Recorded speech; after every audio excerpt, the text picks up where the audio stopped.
Teeth, piss, and horses. Outside, the moon illuminates a man in a baseball cap pissing on a car tire. It's not your car, which is a relief. You don't own a car, which is also a relief, since that way you aren't forced to figure out what to do with one. You could piss on the tires, you guess, but that is already an option without the trifle of ownership.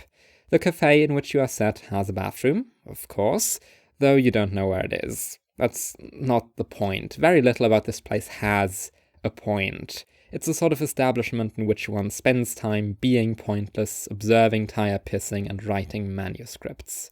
Occasionally, one drinks coffee. You drink coffee. Some people order food, and it has always appeared to you as a great indignity to receive nourishment from someone else, even more so if it's in exchange for money, which you don't have anyways.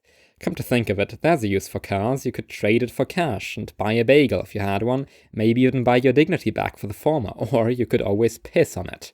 The money, or the bagel, or the dignity. Why does your mind keep circling back to this? Is that guy still going? What a hero. You don't think you'll be able to get rid of intrusive thoughts about vesical disembowelment until you get some sleep. A time either very soon or impossibly distant, considering you don't remember when you last slept.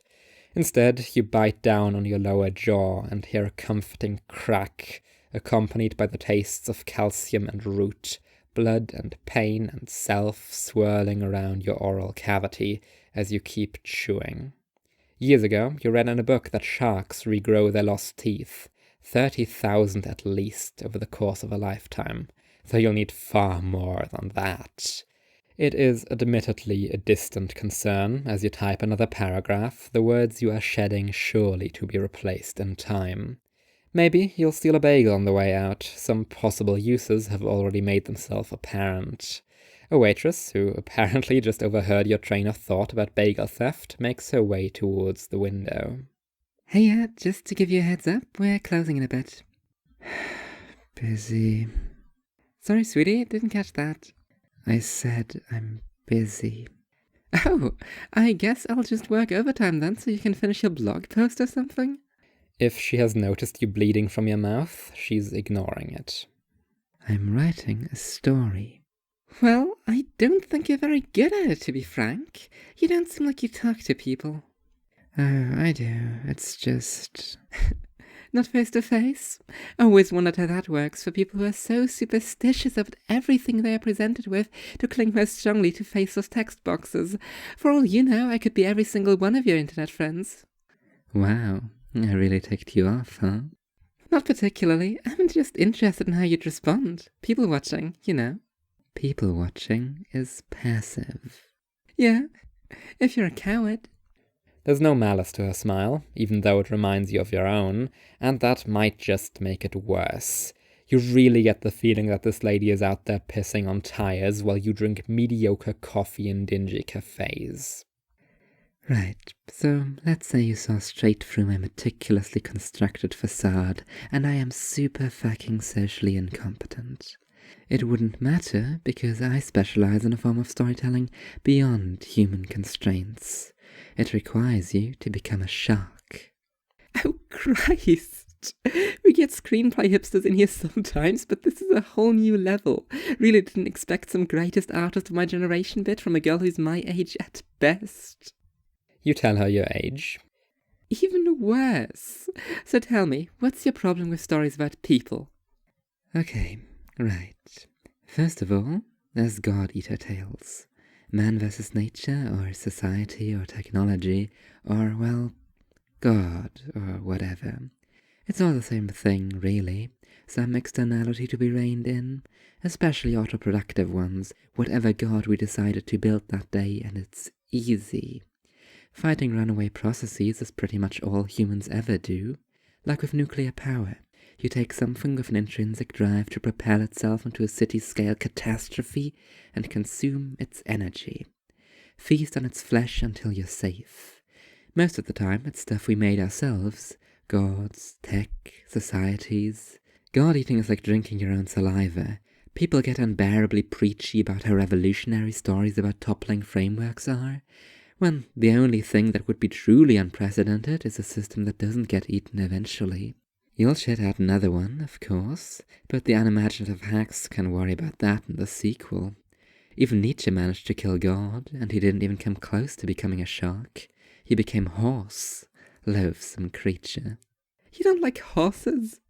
I meant Nietzsche. Well, it's not like I don't like them, they just make me sad, I guess. Deleuze had this whole thing about the horse nomad assemblage being a singular creature made of two parts, so seeing unbesat horses, or those ridden in a more frivolous capacity, sort of feels like looking at a broken body lying around without its head. It's uncomfortable. The waitress is holding her stomach and laughing uncontrollably. The question, What? You don't like Deleuze? only makes it worse. Sorry. Very normal answer to someone asking you about horses. Go on. Anyway, so, in the throes of madness befitting of a horse furry, Nietzsche sees a chariot driver whipping the shit out of his ride. So he jumps in between beast and scourge, hugs the steed and breaks down in tears, sobbing, "I understand you." Some people say he just viscerally related to the animal's suffering, but no, that was the moment Nietzsche literally became a horse, and would therefore never speak a single word again. Only Chad move of his miserable life. Admirable commitment. She's still fucking chuckling, but you ignore it. Yes, end of tangent. Alright, so God-eating is effortless. The next stage are man-eater tales, where you consume not a concept but a human being. These are the interpersonal conflicts and romance and all that. I don't like man versus man because there are two sides to eating, double articulation as always. There's the destroying and the digesting, but hacks only ever address the former. Consumption can completely lack antagonism, you just incorporate someone's essence. There's learning to it. Eat your idols. This one's a bit more difficult because people, for the most part, don't want to be eaten. They build gods to tell them that they must not consume each other. Figurative cannibalism still causes prion disease, literal thought germs, and so it requires a certain pain tolerance to eat and be eaten regardless. I'll give you that. Very few of the nutjobs who come in here have ever accused me of having a narrative vor fetish, so props for the novelty.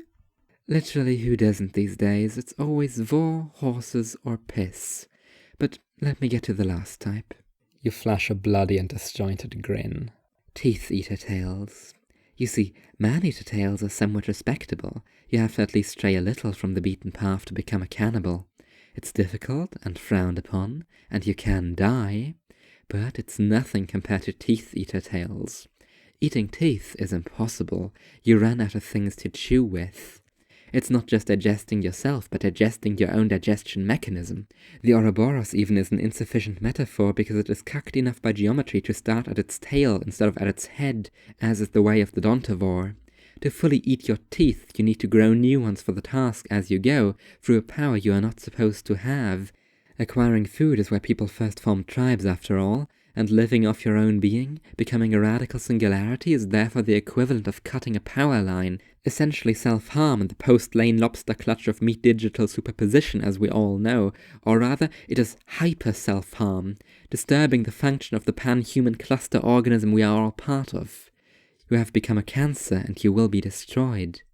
Pouring the last bit of coffee down your throat, you create an interactional space in which the pause might linger, though, as you should have been able to anticipate by now, she doesn't allow for it.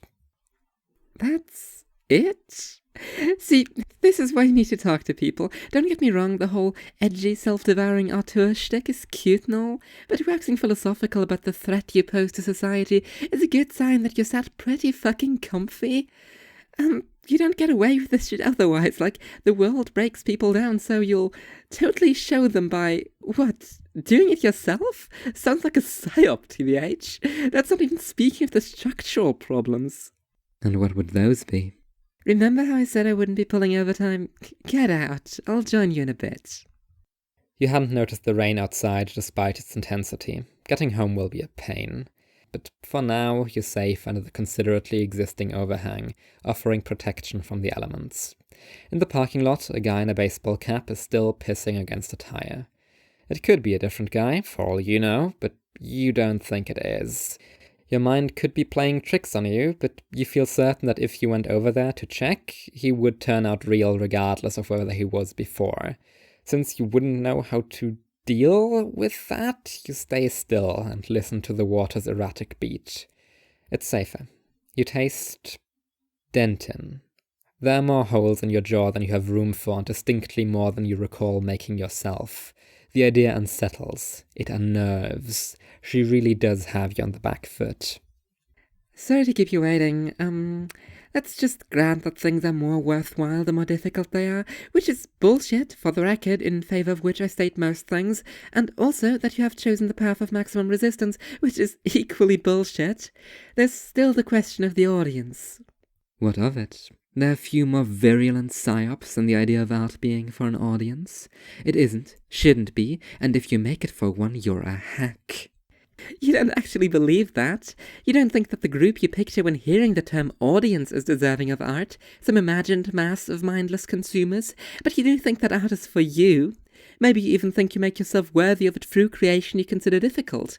Art is for artists, but not just for the specific artist who made it. Fine. Art oligarchy, then. All right. In that case, we need to ask how work is consumed. Teeth Eater Tales only register as Teeth Eater Tales to the audience if what you digest within yourself is something they share. A literary suicide pact, the self-devouring of a creator completely unrelatable to their audience, will actually be a man-eater tale to those exposed to it, specifically one which you feed yourself to them, crawling excitedly into their gaping maw. There's an off-putting sort of appeal to both, but you can't properly appreciate the nuance because it would require you to consider the perspective of a person who isn't you. I'm not a solipsist. I have read cursed tomes which have failed to harm me. I have been naturally immune to some thought germs, and the same is assumably true for everyone. Specificity is not a failing. Perhaps, but it's not a virtue either. There's the lack of real connections again, the problem with anonymity. Just like I could very easily be every single one of your internet friends, you are also incapable of ever establishing a real connection between me and my work. If I were to create something that digests the person you just so happen to relate to, then through this egocentrism, you'd presume that the author is also digesting themselves. That's not necessarily the case, though. I might be dismantling someone I know, or someone I invented. The idea of a Teeth Eater Tale which is read as a Man-Eater Tale works in reverse. People can deliver devastating hooks, taking out teeth by the fistful, without harming themselves at all. That's not the same. You can tell. There's a texture. You don't know that. You want to convince yourself that's the case because you want to convince yourself that effort matters, but it doesn't. Not even to you. If the greatest artist of all time spent their entire life on a work, then completely erased it, you wouldn't be able to appreciate it if they didn't show it to you beforehand. The effort is irrelevant. You may appreciate the story, the ephemerality of it, but telling that story doesn't actually necessitate it to truly have happened. Telling it takes no effort at all.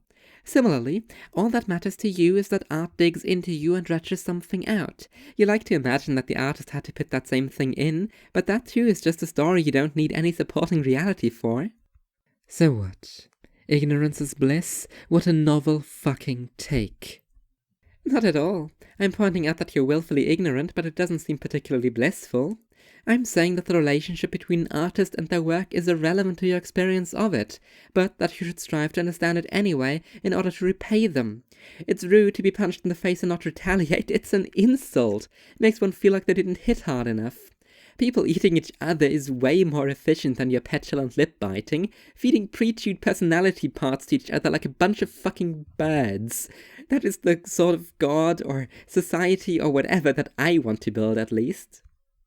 You seem pretty confident that no one actually devours themselves, or that no one's gonna have a bite out of your god for that matter. Is that part of the universal insight one acquires serving coffee? You'd be surprised, but I don't have to be confident in either of those. I'm saying that it doesn't matter one way or another. Most people probably take some scars away from anything they do, but those aren't the same scars or the same number of them as are inflicted on the audience.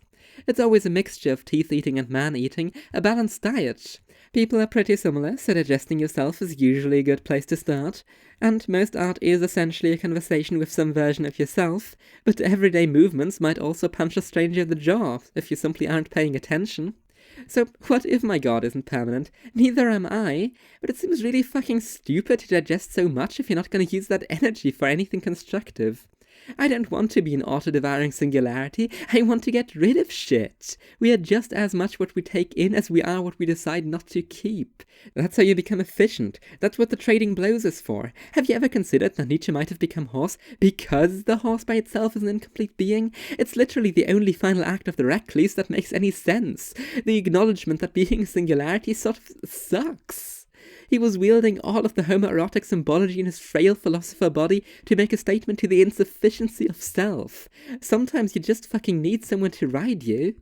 Sure, I'm not gonna argue with you about what our boy Friedrich did or did not get up to in the precious moments of unadulterated twink horse furry depravity when he wasn't burdening humanity with his writings. There's disproportionately more philosophical insight to be mined from that, obviously. Anyway, wanna piss on a tire? You're a weird fucking goblin, you know that, right?